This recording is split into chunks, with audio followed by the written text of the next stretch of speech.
Hello and welcome to episode 13 of NWN Adventure Series number 10, Prophet Chapter 2, The Century of Sorrow. We are making our escape from Amelthet's chambers. Let's see what happens. Step through the portal. You enter the mists.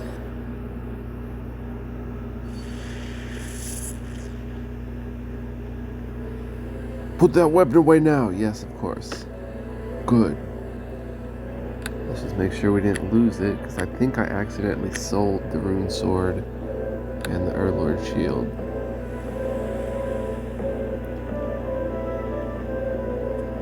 And I think I know who I may have sold it to.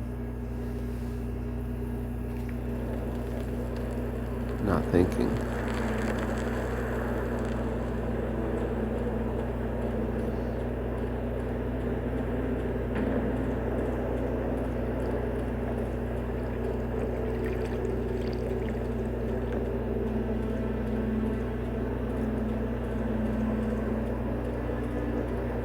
Try to recover it today. Well, we're not going to recover the rune sword. The rune sword's fine to be sold, but I would like to recover the Urlord shield if I can. It might be with at the lair.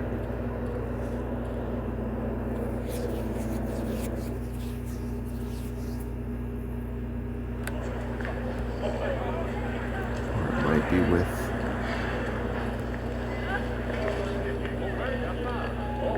the blacksmith. So this is interesting. I didn't cut a deal with Amelthet. I said get in the box. He's in the box. Terrible things are going to happen to him.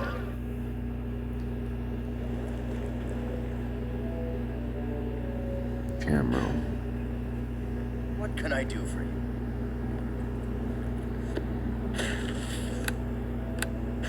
You don't have the Urlord shield.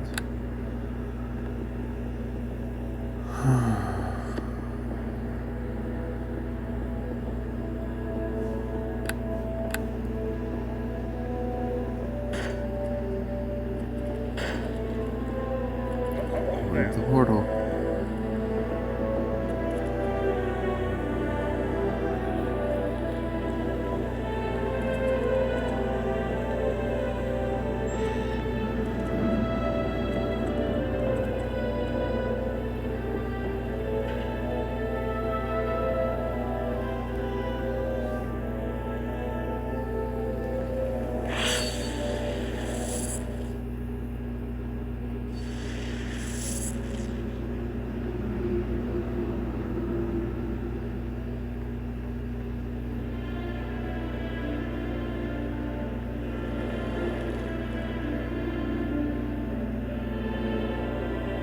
To her.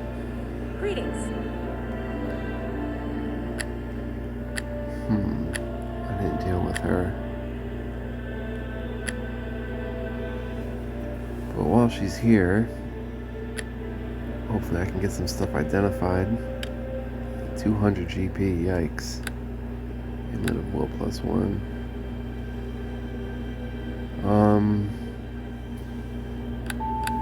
Let's quick save.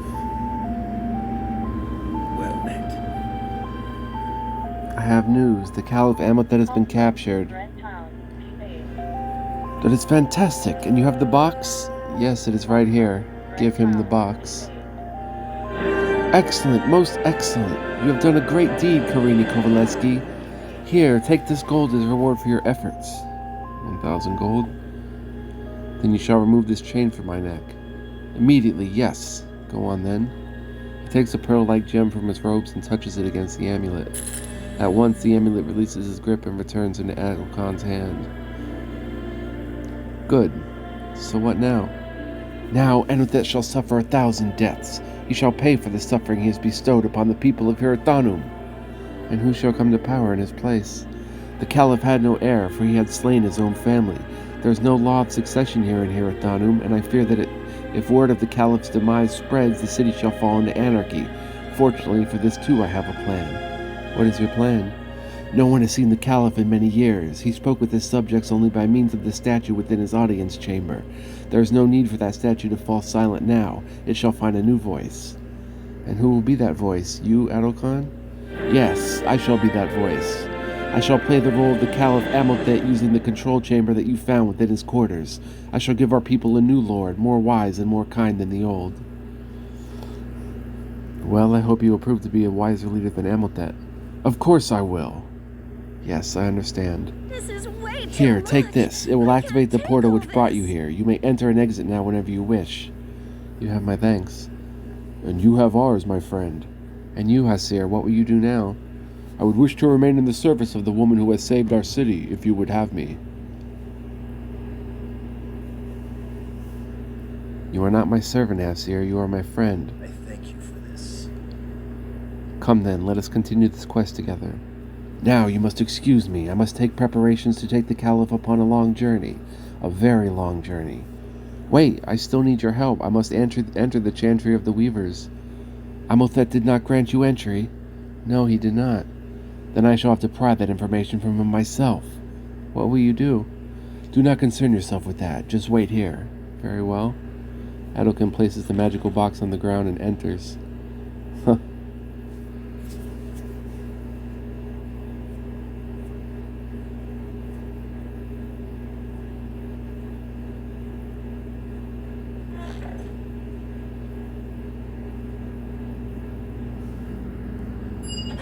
Here, take this.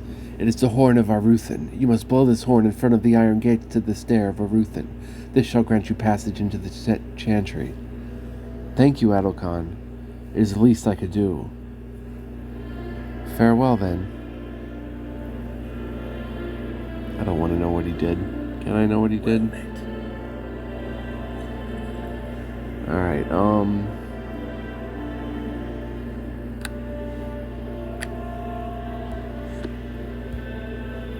Portal Stone.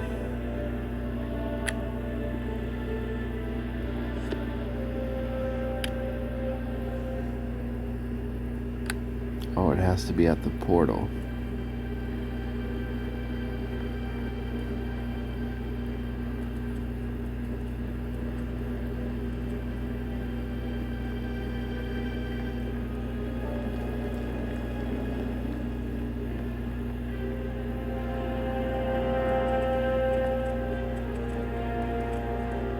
Now let's go see Melia Modiar, or Moriar Melodor, whatever his name is.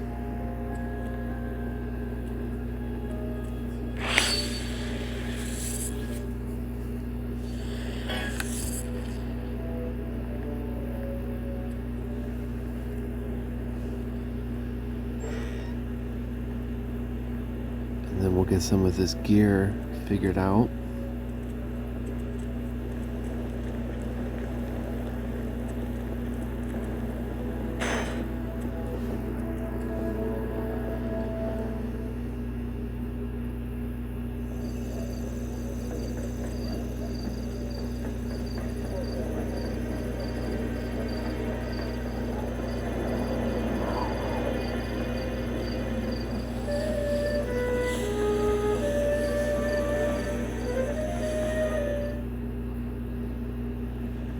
Morial Meldir.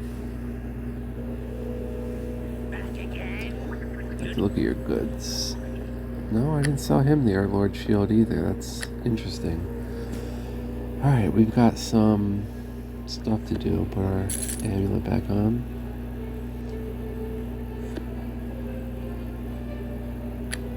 Let's get these scrolls identified. Ray's dead. Sell the golden cup for 157, gold ring for 174, amulet of will for 120, copper ring for 8, golden ring for 174, golden ring for 174.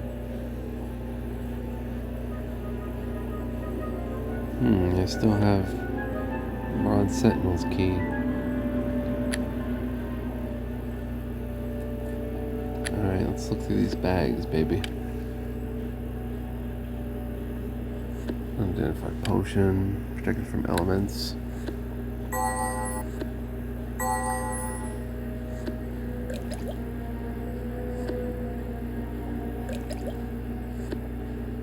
Kit plus 10. Staff of Rock 9, which animates dead, and Hammer of the Gods. I did want to keep that. We're just going to sell that for 10,000. Slay Living. I can use that.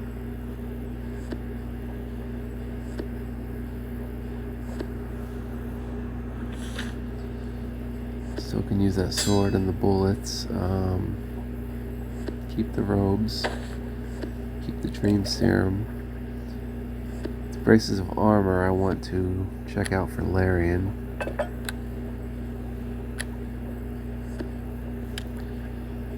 Dire Mace plus 1 for 594. Kukri plus 2 for 2500. Small Shield plus 3.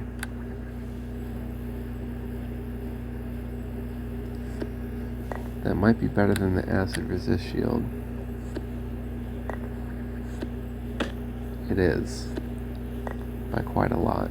So we'll give the Acid Resist Shield back to Larian. Get this armor ID'd. Padded armor plus 3. Could give that to Larian. Whip. Shock Whip. Electric sparks dance upon this whip. The weapon has been used to inflict a great deal of pain. Sell that for 2,200. We have to get that book identified. Will not buy stolen goods. Interesting. Can you identify it at least? Shield of the Fedyin. Plus 2 and fire resist. So we'll just drop these. Fedyin armor. Discipline plus 6, immune to knockdown. Will not buy stolen goods. And the head in the armor. Fedyin helm. Charisma minus 4, wisdom minus 8, immune to fear and mind affecting spells.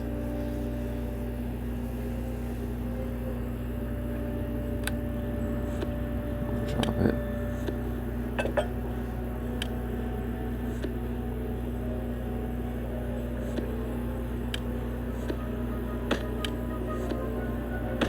It doesn't want anything to do with Fedyin stuff. I thought we picked up more loot.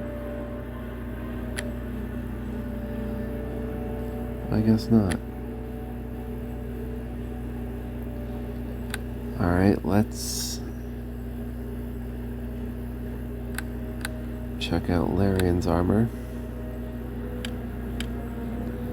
Oh, he's got the dexterity bracers. So what about Hasir? Gloves of strength. Okay, so we can sell those. What about this padded armor plus 3?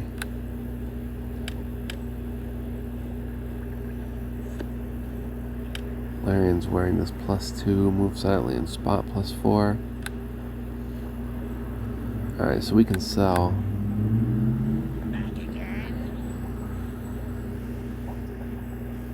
This. We'll just sell that. And we'll sell the padded armor plus 3 for 2,300. Can you translate this book for me? Show him the dark tome you took from the Caliph's chambers. The bird glances at the book. Very interesting indeed. The writing is certainly in the ancient language of the Herazars. So can you translate the book? Where did you find this book? Never mind where I found it. Can you translate it? That will be a challenge indeed. One that deserves a generous price. How much do you want? It will take me a long time, much toil, yes. Name your price. I will do it for 1,000 gold pieces.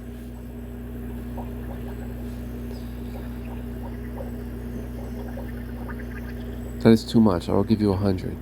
100? Nonsense. But for you, I'll do it for 500. Fine, take it.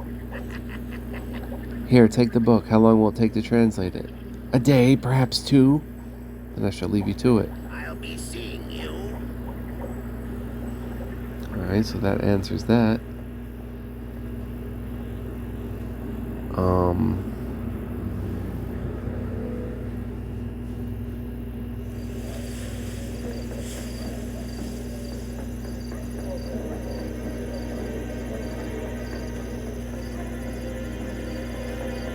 Who's got the good gear in town? It's gotta be you.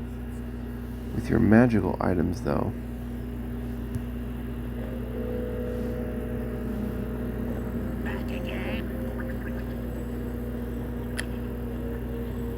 Alright, another vitality +2. That's pretty cool.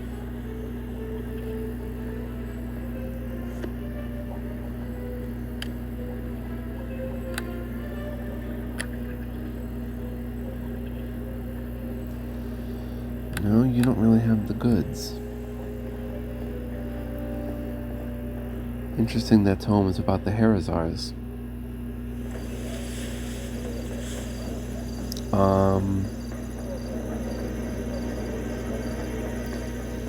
Then we are ready to head to the Chantry.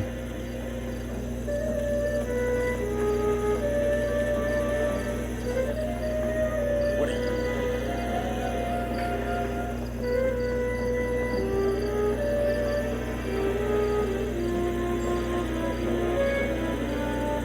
So Amethet is done. He can't poison the water supply. The Calites aren't going to do it.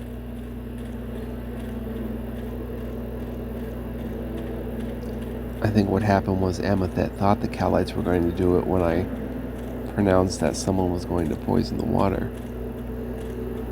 He figured the Calites would do it.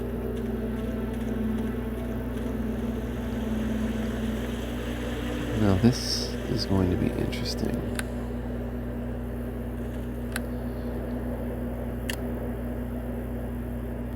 Dreamweavers. Adokam was somehow able to force the Caliph Amethet to give him the means by which passage to the Chantry of Weavers is granted. He's given me a magical horn called the Horn of Aruthin. When this is blown outside the gates to the Star of Aruthin, the gates will open, allowing one to climb the great staircase to the Chantry.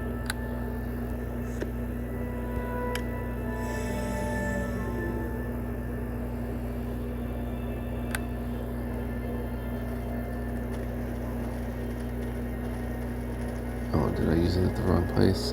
Carved into the very rock of the Thargonar stands the Chantry of Weavers. 3 massive gates block your passage. First gate.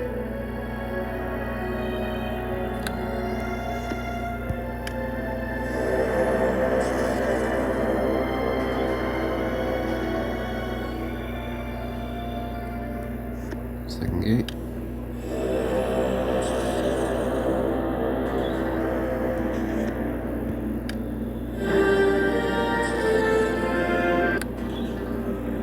Third gate.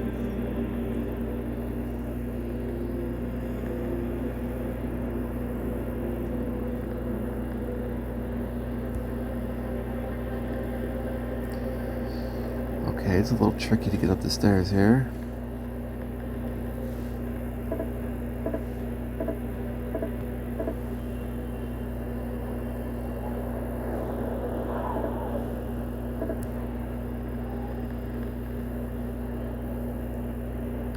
Use the horn again.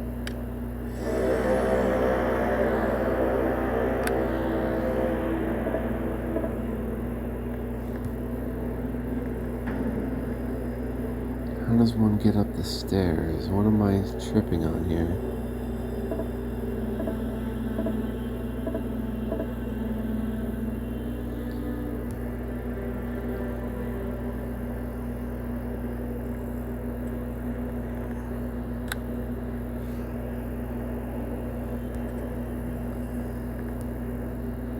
Well met, friend. Wait, I'll use the action button down here.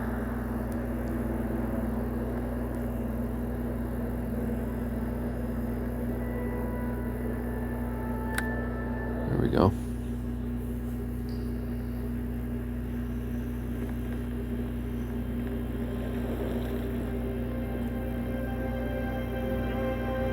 I wonder if I should go visit Karuthon.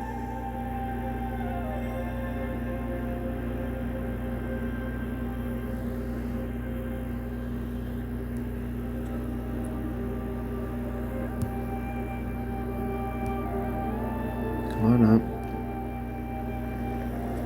The statue in the adjoining room, you have seen the woman's face, catches your eye within your dreams.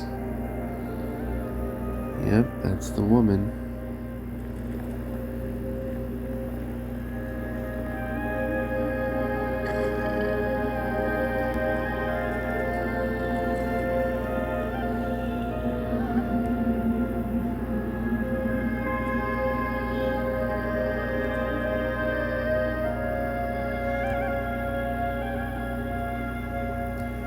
It's the woman without her child.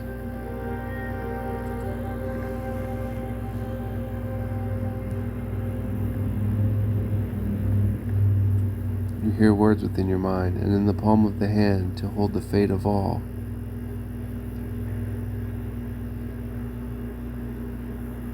The mother with her child.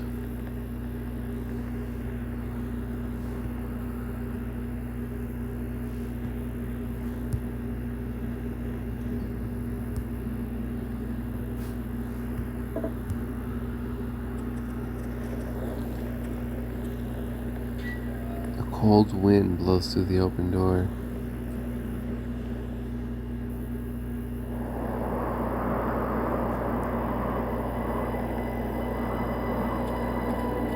You exit.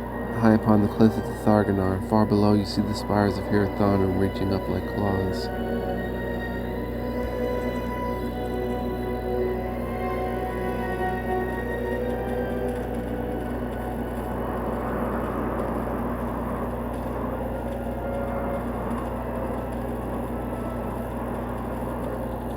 The carving of hands reaching out from the sand trigger painful memories within you.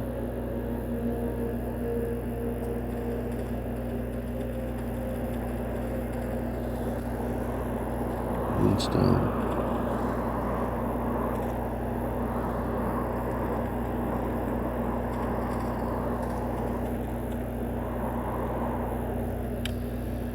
Pashgula the Vile, witch queen of Azar Hiram.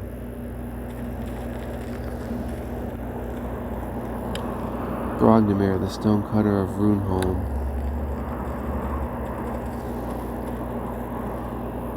You have seen this place in your nightmares. Symbols on the stone have weathered away. Is that the Urlord?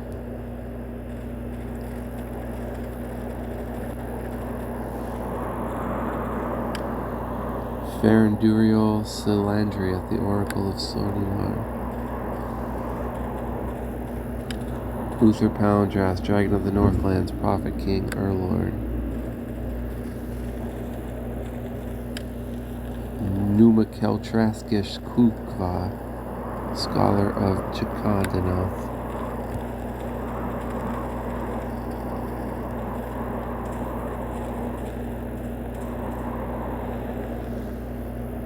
Statue. Incense burner.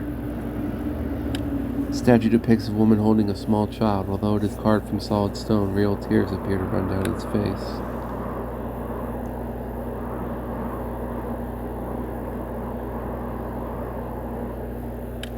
A cloud of aromatic smoke rises above the glowing coals.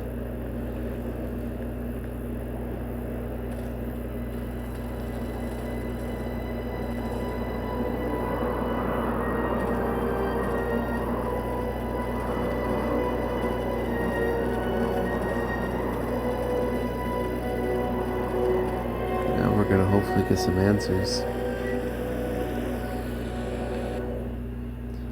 Chantry of the Weavers. With bated breath, you enter the magnificent halls of the Chantry of the Weavers.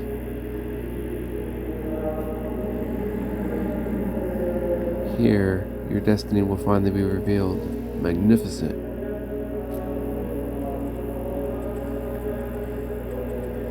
Hasir is silent as he looks in awe upon the great hall before you.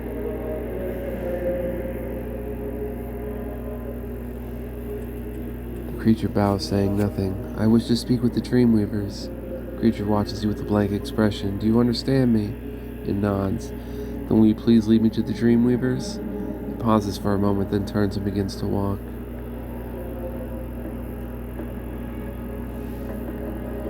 Shimmering sphere. A shimmering transparent sphere. Wait. A shimmering transparent sphere magically floats in the air. As you look at it, you notice something most curious. Although through the sphere you can clearly see the statue and the walls of this room, you do not see any living creatures or the flickering flames of torches. It is as though the sphere you are looking at is a different moment in time, perhaps in the past or the future.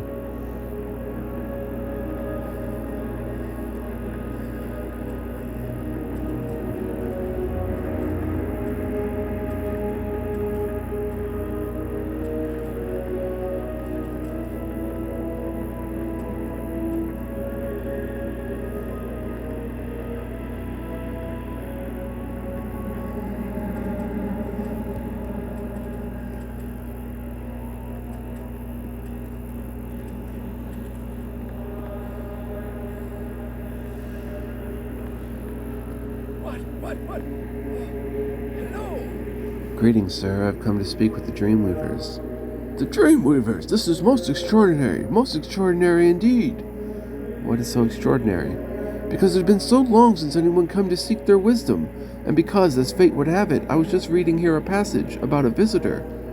What was this passage? And in the night a visitor shall come, and she shall seek audience with the dreaming sages, and their words shall be heard for 1,000 years past. Indeed, I believe I am the one to whom this passage refers. The old man looks at you with shaking eyes. And by what name are you known? I am Karini Kovaleski. Karini Kovaleski, and you wish to speak with the dreaming sages. You wish to know your future.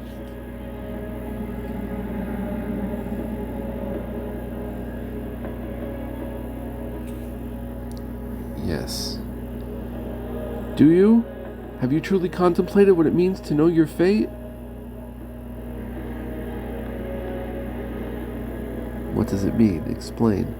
Fate cannot be changed, young woman. What good is there in knowing it?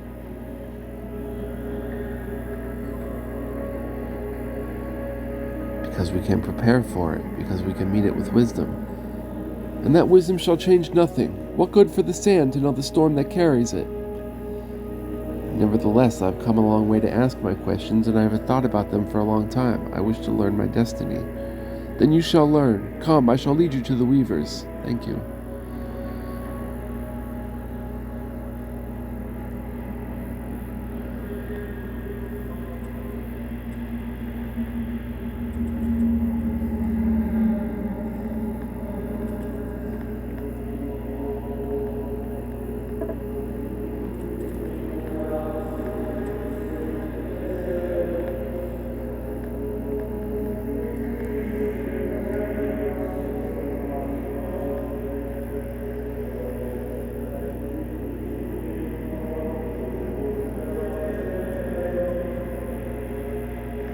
They don't try to attack me or something.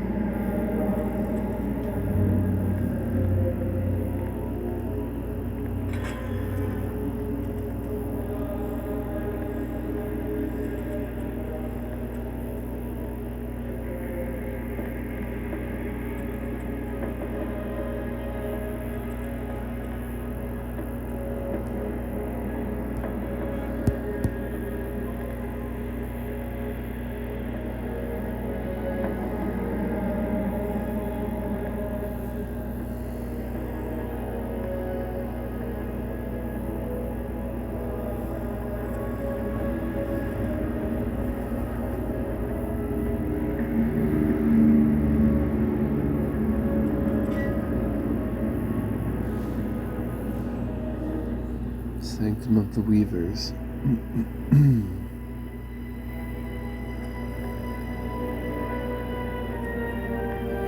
That which is destined, the century of sorrow, by the will of kings and mortals. It cannot be denied.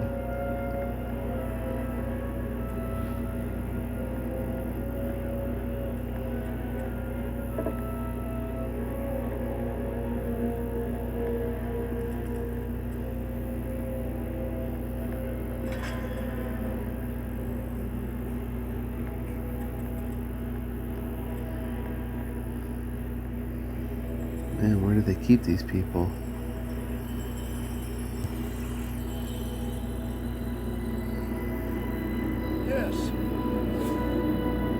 Then the sanctum of the Dreamweavers, where are they? They are in slumber, but I shall call them forth. Please do. First, you must understand something. The Weavers are not capable of normal conversation. They are in a permanent dream state and can neither hear your words nor respond to them. And how can they answer my questions? The Weavers are dreaming of the totality of time, seeing all that has happened and all that shall happen. This includes you. Thus, as you enter their presence, their dream shifts to emphasize the events you have touched and the events which shall touch you. I understand. Then I shall call them forth. Please do so. The old man closes his eyes for a moment. They come. Why are there 3 of them? They each focus on different aspects of the dream world. The one upon the green platform looks mostly toward the past. The one on the red platform looks outward from the present.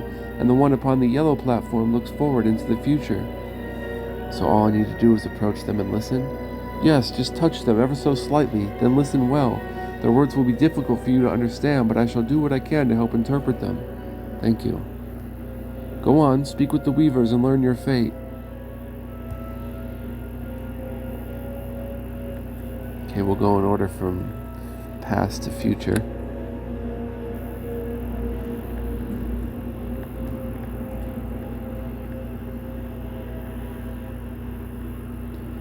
This woman has the most amazing eyes you have ever seen. The irises are of a bright green hue, surrounding dark and perfect pupils that seem to contain all the histories of the world. Touch her hand. A slight tingle courses through your arm. Once he is worshipped as a god, the earth shaking at his every word. Now he cowers within the gilded cage, agony and fear his only companions. 1,000 deaths await him, and still not enough to repay the sorrow he has caused. Thus are the fates of others caught up in the wake of her passing, like so many before them. But their screams cannot be heard over the thunder as their bodies shatter upon the wild shores, for they walk beside the bane of kings, and their fates are consumed within hers, and all of their own hopes and memories are lost like tears in the rain. What is she talking about? She's talking about those who died while in your service, those whose lives were sacrificed so that you could be here now.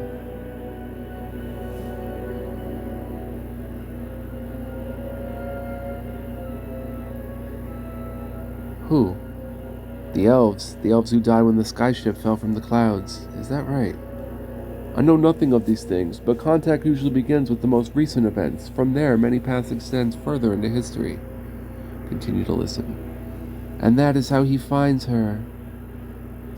He creates for her a future to see, a future that brings her forth out of the shadows of anonymity. Death follows in her wake, death of the innocents and of the ancients, death of the encountered unborn. Even honor and justice lie crushed beneath the steps of the Unmaker, and all of this is lost. The old man's brow, already crossed by 1,000 wrinkles furrows further. But though he looks deeply into the darkness, his sight fails to pierce its shroud. And though his plans cannot be undone by the struggle of enemies, they are thwarted by the kindness of a friend. One by one, the foes of the Urlord fall. No invading army, no treachery from within, nothing can stand against his power. But each victory only uncovers more of the dark vision that lies beneath it all, and so in time he learns the nature of his true enemy, the one who cannot be defeated. Who is it that cannot be defeated? There's only one who rules this world, Karini Kovaleski, only one. The will of kings and mortals, even the will of gods, is nothing but a plaything in her hands. Who is that? The one who watches, the shadow behind the shadows. Fate, my friend, fate. We are all her slaves. I see. And so the last of the Harazars drinks deeply of the sacred waters, and as he dies, the great plan is at last completed. No more are they enslaved, no more are they helpless before her every whim. What does she mean?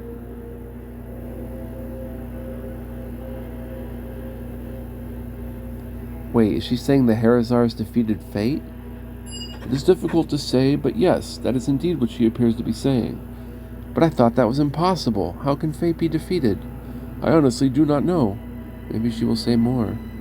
Whispers, "Thus the bargain is the bargain made, a pact with oblivion, for only in balance can there be existence, only in balance."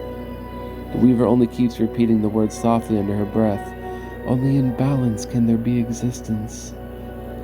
What does that mean? She is whispering. So? The weavers whisper only when their vision takes them to the truly greatest distances. She is looking very, very far into the past.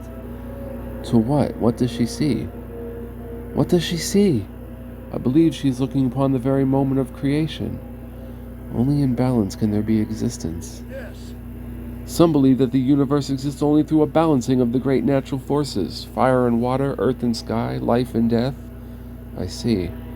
The weaver only keeps repeating the words softly under her breath. Only in balance can there be existence.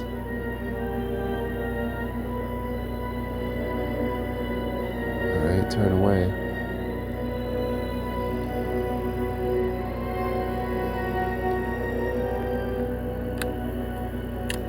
I have learned that the ancient Harazars have accomplished a most magnificent act. They defeated fate itself. This was implied by the words of the dream weavers, but neither I nor the speaker can imagine what this involved. Nevertheless, there is hope. Perhaps if the Harazars manage to defeat their destiny, then perhaps I may succeed in that myself. Perhaps I can still avert whatever fate awaits me.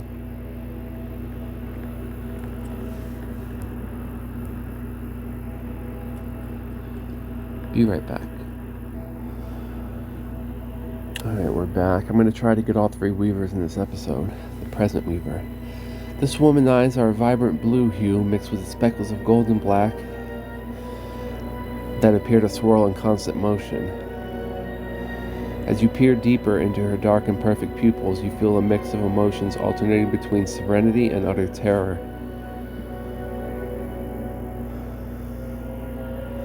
Slight tingle courses through your arm. At last she stands before the dreaming sages with bated breath and pounding heart, and she listens to each word, grasping at meanings which elude her limited perspective. Despite the visions which attack her in slumber, jumbled without order or sequence, she still insists in arranging events like so many pebbles across her windowsill, still so little she understands. She implying that I will not understand what she has to say. It's never possible to truly understand the words of the weavers. Theirs is a perspective forever closed to the rest of us. I see. Perhaps not to you, Karini Kovaleski. You also share their sight. Perhaps, but their sight is much greater than mine, Lyrian. Ever loyal, the elven fool, ever obedient to her command even when it leads him to suffering and doubt. Trusty is his bow, but how trustworthy his resolve. Even within the court of elves there is treachery. She seems to have something to say about you too, Larian. Yes, that is so. For events extend like ripples across a pond, racing out in all directions at once. In their wake, centuries of pain and sorrow descend upon the world.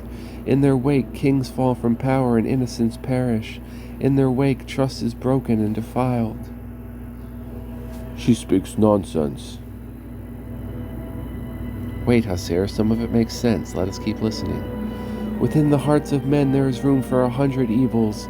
Treachery can live within treachery, for once honor is forsaken, it cannot be recaptured. And what does that mean? Perhaps it means that you have been or will be betrayed by someone you trust. Who? I do not know. Someone close to you. Hasir? I would never betray you, Karini Kovaleski. Yes, I believe you, Hasir. He falls silent, jaw clenched. And thus she is betrayed by the kindness of a friend and by the promises of old, and the scale of betrayal shudders across the land. You reflect upon your companions. Larian shifts uncomfortably. Hasir is stoic, unmoved. Even now, her steps lead down paths unintended. In dreams, she sees it happen, but understands nothing. Within a soul, a flaw resides that no wisdom can banish. One promise is kept so that another is broken, and towers crumble upon the wind-swept shoreline while scholars peer into emptiness searching for truth. What does that all mean? It is unclear, but I think the actions you have taken will not have the effects you expected, such is often in the lives of mortals. Which actions? It is impossible to know. Perhaps if we keep listening, more will be revealed. But though many paths appear before her, they all lead to the same destination. The branches are an illusion, stairs which do not exist, doors which were never meant to open. In all things there must be balance, even the past and the future. And so the curtain of days draws near. The veil that blinds the eyes of prophets. Beyond this cliff there is nothing, nothing more to see within the purpose of destiny. She's talking about the end of days, the edge of time that Uther Palindros had seen. Yes. For hundreds of years, the greatest prophets have known of this, the coming of the edge of time, beyond which there is nothing more to be seen. The words of the prophet shake earth and soul. They open gates that should ever remain closed, gates between the future and the past, and between justice and tyranny.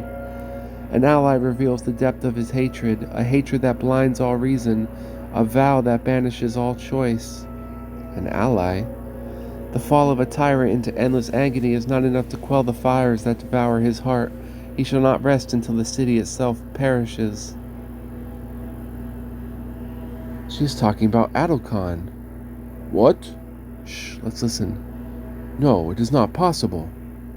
And gazing up upon the tears of fate, he speaks the words of the undoing. The words heard within a prophet's dream, and thus begins the century of sorrow, the century of pain. The century of sorrow? Did she say Adalkhan will begin the century of sorrow? Seems there will be some words spoken, some phrase heard within a prophet's dream. Oh my gosh, time out. It's frickin' Adalkhan? Oh, by the gods. Those words I heard in the dream, when we were in the skyship, I have revealed those words to the Calites myself. Yes, perhaps that is what she meant. Those words have empowered this Adalkhan in some way. How? Tell me. She said, gazing upon the tears of fate. I think that refers to the sacred wellspring. Adalkhan is going to poison the wellspring. We have to stop him. Stop. You can't be sure of this. What other explanation can there be? Adalkhan must be the man I saw within my dream. He's a man of honor. He is sworn to uphold justice. What purpose would he have to commit such an act? I don't know, but we cannot take the chance that you're wrong about him, Asir. We must hurry. The words of the prophet shake earth and soul. They reach from the future into the past, undoing all the struggles of kings and mortals. Oh gods, the poisoning of the wellspring is going to start the century of sorrow? Words are spoken and cursed are the waters, and thus begins the nightmare of prophets. Thus begins the century of sorrow. Turn to the speaker. We have to stop him. There must still be time.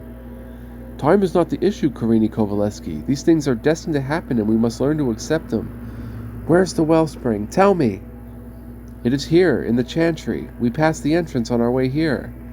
I must go there immediately. I have to stop him. He doesn't know what he is doing. Don't you want to listen to the words of the third weaver? The third weaver. Yes, perhaps I should hear what she has to say. There isn't time, Karini. We have to go now.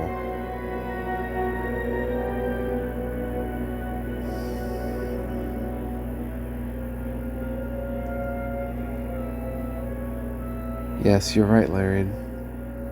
As you wish, young woman.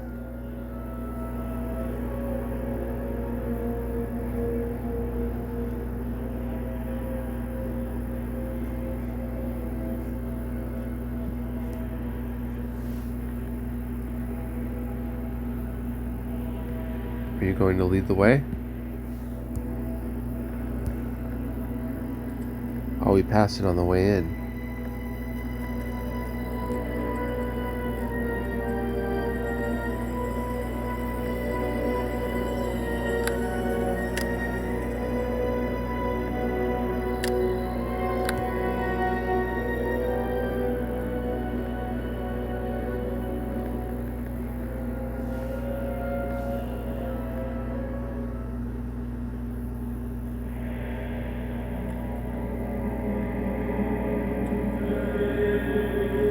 I wanted to know my future so bad.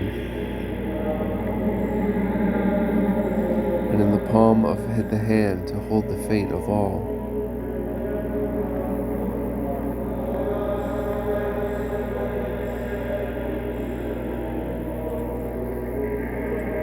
Well, where's the wellspring?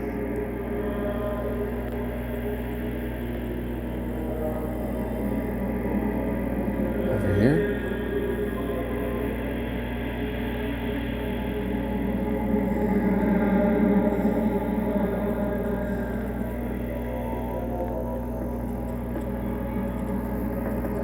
Servile.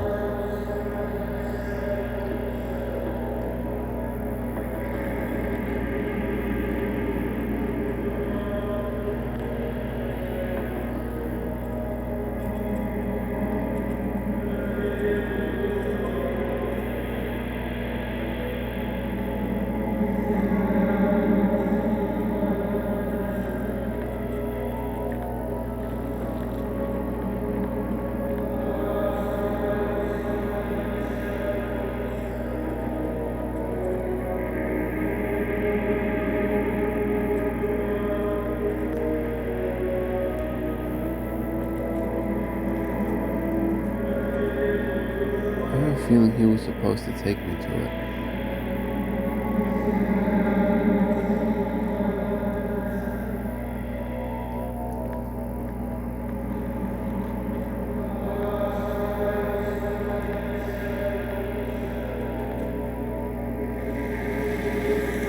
To your right, water flows from the mouth of a carved head, splashing into the gutter, into the depths of the chasm below. This must be it. Wellspring.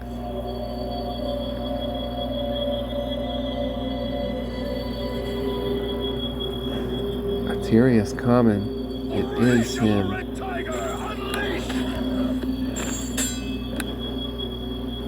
It is Adelkhan.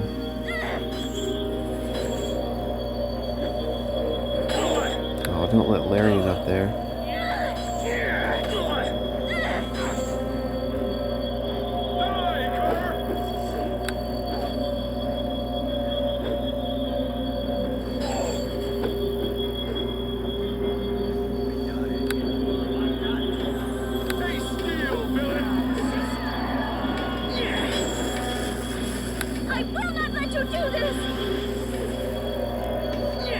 Can I let Dougie up here?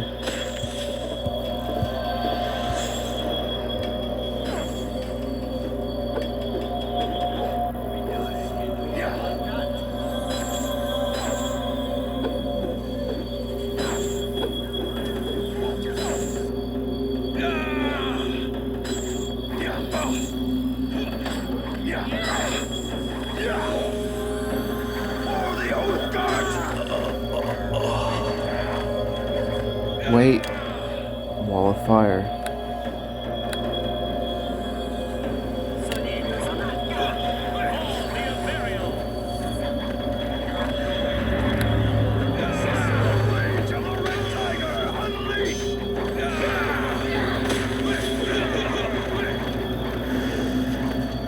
What happened to Dougie?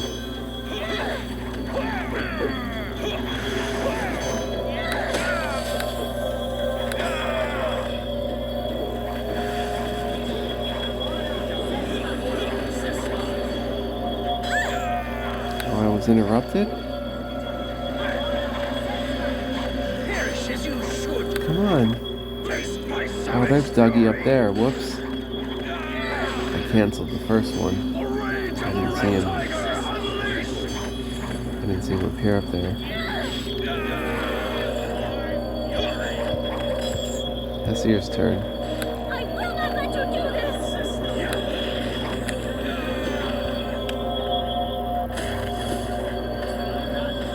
There's my cure critical.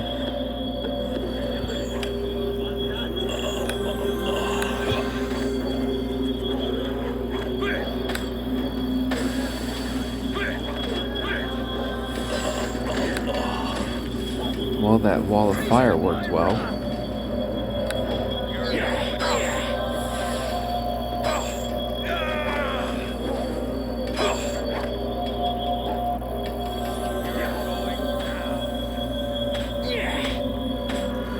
Let's see if I can get a warrior out of there. I have 2 attacks now.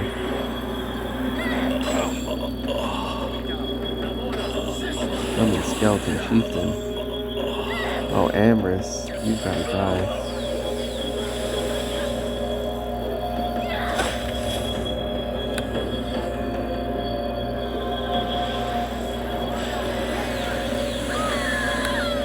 Dang it. I kind of screwed that one up anyway. Oh, well, this episode's going long, so I'm sorry, but this action has to take place in the next episode. So, I quick save back here anyway.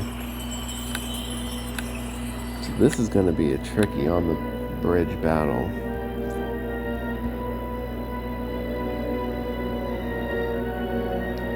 I hope we can handle it. I'll have to use my Aura of Glory. Then we should be good. Much love, peace, joy, and light to you. I hope you're enjoying. It's getting pretty cool. See you next time. Peace out.